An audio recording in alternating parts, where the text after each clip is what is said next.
Il portait des lunettes noires et voyait déjà l'avenir. Messieurs, dames, asseyez-vous. Aujourd'hui, on ne parle pas d'un groupe de rap de quartier, ni d'un label bricolé sur un comptable. On parle d'un phénomène, d'un mouvement, et d'un architecte du son, d'un stratège de la musique, d'un homme qui a transformé la douleur en empire, et d'un artiste qui a redonné des lettres de noblesse à la rime technique. Son nom, Gims. N'oubliez pas qu'ici, on ne juge pas, on ne fait que raconter l'histoire. Derrière les lunettes noires de Maître Gims, il y a une histoire que peu connaissent. L'histoire d'un enfant né à Kinshasa, arrivé en France sans papier, ballotté de squat en foyer, et qui, à force de travailler, est devenu l'une des plus grandes voix de la musique francophone. Voici le destin incroyable de Maître Gims, de l'ombre à la lumière. Préparez-vous, on va retracer son histoire, ses chutes, ses victoires, et tout ce qui a fait de lui la star qu'il est aujourd'hui. C'est parti. Mais pour comprendre son succès, il faut d'abord revenir là où tout a commencé. Tout commence à Kinshasa, la capitale bouillonnante de la RDC. Le 6 mai 1986, un petit garçon voit le jour. Son nom, Gandhi Djouna. Mais bien avant qu'il ne devienne une star, Gims a grandi dans un environnement déjà très imprégné par la musique. Son père, le célèbre Djouna Djanana, était un chanteur du groupe mythique Viva la Musica de Papa Wemba. On peut dire que la musique c'était une affaire de famille. D'ailleurs, son petit frère, un certain Dadju, allait lui aussi marquer l'histoire. Cette fibre artistique, cette passion, il l'a héritée. C'est l'essence même de sa vocation. Mais l'histoire de Gims prend un tournant décisif. À seulement 2 ans, il arrive en France avec ses parents. L'installation est loin d'être simple. La famille connaît la précarité, la galère des squats, mais ces années difficiles ne sont pas un frein. Au contraire, elles forgent son caractère. Elles lui donnent la rage de réussir, la détermination de s'en sortir par la musique. C'est dans ces moments-là que l'on comprend d'où vient sa force, son envie de ne jamais rien lâcher. Après l'effervescence de Kinshasa, le jeune Gandhi Djouna arrive à Paris, le Est en 1988. La ville lumière, la capitale des rêves, mais pour la famille Djouna, l'arrivée est loin d'être un conte de fées. Loin de la RDC, l'exil est une épreuve. Sans papier, sans stabilité, la famille vit dans la précarité. C'est le début d'une enfance marquée par les foyers d'hébergement, les squats, les nuits froides et l'incertitude du lendemain. Gandhi doit grandir vite. Il doit se battre pour trouver sa place. Il change d'école régulièrement, s'adapte à de nouveaux environnements, de nouveaux visages. Mais dans l'ombre de cette précarité, une force se construit. Chaque difficulté, chaque obstacle, forge sa détermination. Il y a un message clair dans cette période de sa vie. La survie n'est pas une option, c'est une nécessité. La vie lui a fermé des portes, mais elle lui a aussi appris une vérité fondamentale. Quand le monde ne te donne rien, tu dois bâtir ta propre route. Et c'est exactement ce que Gims va faire. C'est à partir de ces ombres que sa lumière va commencer à se former. C'est là que l'artiste, le visionnaire, va naître. Dans cette vie d'ombres et de galères, le jeune Gandhi trouve ses premières lumières. Passionné par les arts, il se réfugie d'abord dans le dessin. Les mangas, les BD, il dessine, il imagine, il s'évade. C'est un terrain de jeu où il peut être libre, loin de la réalité de son quotidien. Mais c'est une autre forme d'art qui va changer sa vie pour toujours, le rap. Le rap n'est pas qu'une musique pour lui, c'est un exutoire. C'est le moyen d'exprimer ses douleurs, ses frustrations, ses espoirs. Il prend le nom de Maître Gims et fait ses gammes dans les quartiers parisiens. Il fait partie de petits collectifs, enchaîne les freestyles et les sessions d'enregistrement. C'est l'école de la rue, l'école des rimes, où chaque mot a un poids, une signification. C'est dans cet environnement qu'il se perfectionne, qu'il développe ce style unique, à la fois mélodique et percutant. Il y a une vérité simple dans cette période. Quand tu ne possèdes rien, ta voix devient ton arme la plus puissante. C'est avec cette voix, avec son flow et ses punchlines, qu'il va commencer à se faire un nom. C'est la naissance de l'artiste. Et cette naissance va donner lieu à un événement majeur, la rencontre qui va tout changer. Section d'assaut, l'assaut du succès. Le destin de Gims va basculer le jour où il rencontre Black M, Lefa, Adams et les autres membres. Ensemble, ils forment le collectif Section d'assaut. C'est une bande de jeunes, tous animés par la même énergie brute et une faim de reconnaissance insatiable. Ils ne le savent pas encore, mais ils sont en train d'écrire l'une des pages les plus importantes de l'histoire du rap français. Le succès ne vient pas du jour au lendemain. Ils font d'abord leurs preuves dans le rap underground, puis, en 2010, c'est la percée nationale avec l'album L'école des points vitaux. C'est un phénomène. Le single Désolé devient un tube dans tout le pays. Le groupe enchaîne les hits, les tournées et les récompenses. La section d'assaut est une légende, un collectif puissant, mais Gims commence à se démarquer. Sa voix, son charisme, ses performances scéniques, il attire l'attention. On comprend que derrière le rappeur, il y a un mélodiste hors pair. On se demande alors, que se passerait-il si cette voix s'exprimait en solo ? Derrière l'énergie et la force du groupe, une ambition grandiose, une envie de conquête, d'explorer de nouvelles terres musicales. Et Gims était prêt à se lancer. La section d'assaut devient un phénomène, mais derrière le collectif, il y a des individualités puissantes.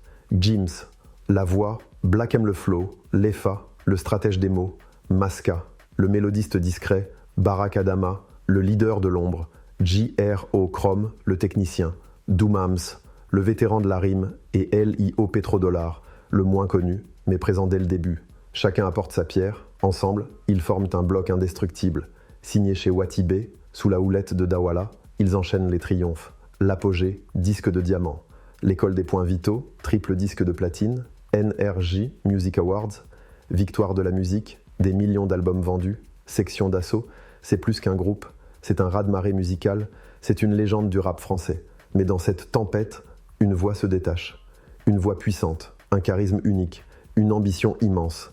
Et cette voix, c'est celle de Gims. La naissance de Maître Gims en carrière solo. Le groupe a atteint l'apogée, mais une nouvelle ère s'ouvre. 2013. Maître Gims prend son envol en solo. Son premier album, Subliminal, est une bombe. Un raz-de-marée médiatique. Les titres « Je me tire »,« Bella » et « Zombie » ne sont pas que des tubes. Ils envahissent la radio. Ils font danser les foules. Ils deviennent des hymnes générationnels. Le succès est fulgurant. Plus d'1 million d'exemplaires vendus.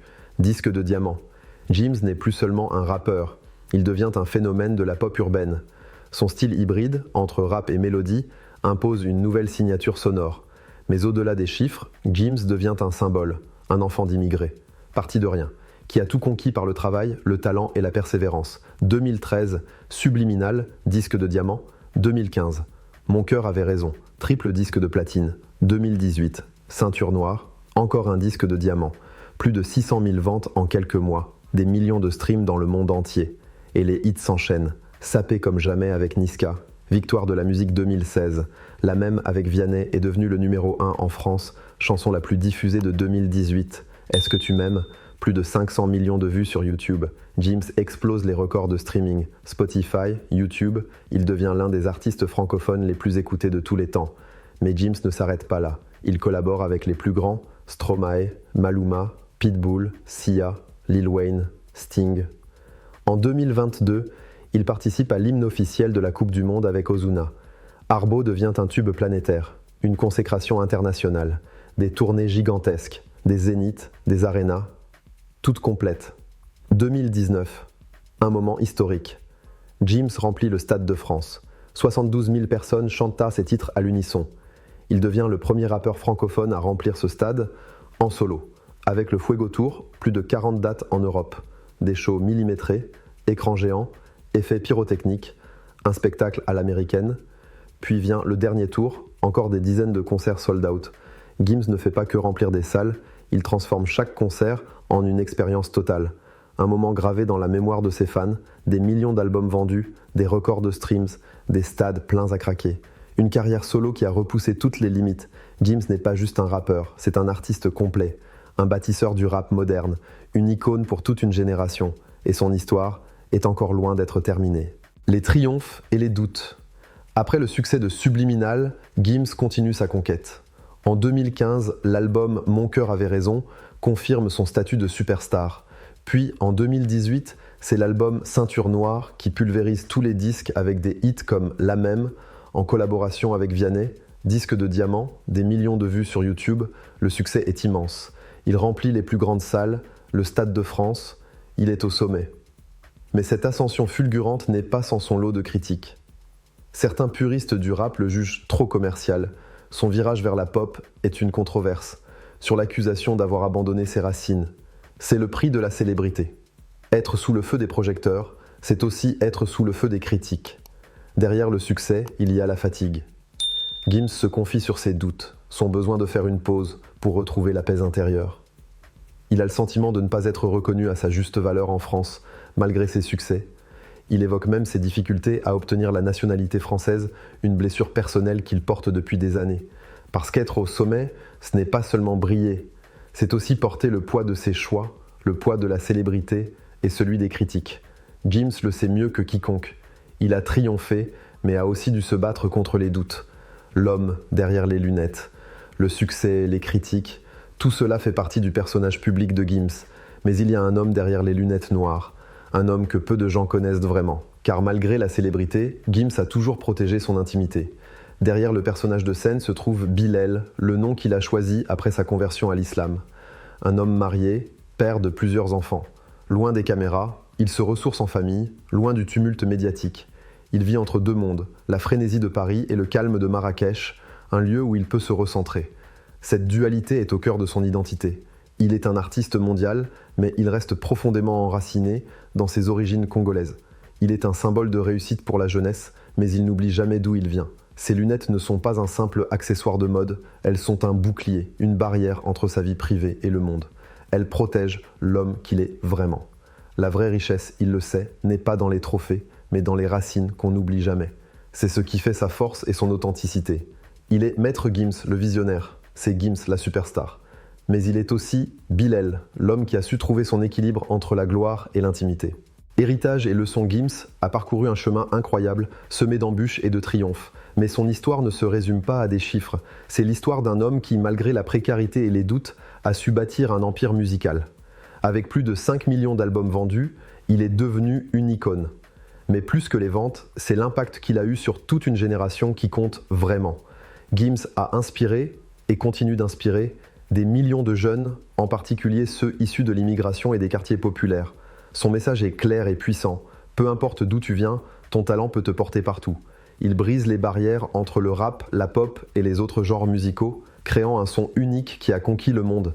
Il a prouvé que la persévérance, le travail acharné et la foi en ses rêves sont les clés pour réussir.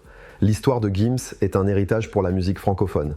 C'est le témoignage d'un homme qui a su transformer ses échecs en victoire et sa douleur en art. Un homme qui, en gardant la tête haute et les lunettes baissées, a conquis le cœur de millions de fans. C'est ça, l'histoire de Gims. De Kinshasa à Paris, des squats au Stade de France, de la douleur à la gloire. La vie de Maître Gims, c'est l'histoire d'une ascension, d'un combat, d'une résilience à toute épreuve. Son parcours nous rappelle une chose essentielle. Ton passé n'écrit pas ton avenir. Tu peux naître dans l'ombre et choisir de briller. Mais pour ça, il faut croire en soi, travailler sans relâche et ne jamais abandonner. L'histoire de Gims, c'est la preuve vivante que les rêves les plus fous peuvent devenir réalité. Dis-moi ce que tu en penses de cette histoire de Maître Gims et abonne-toi pour plus d'histoires inspirantes.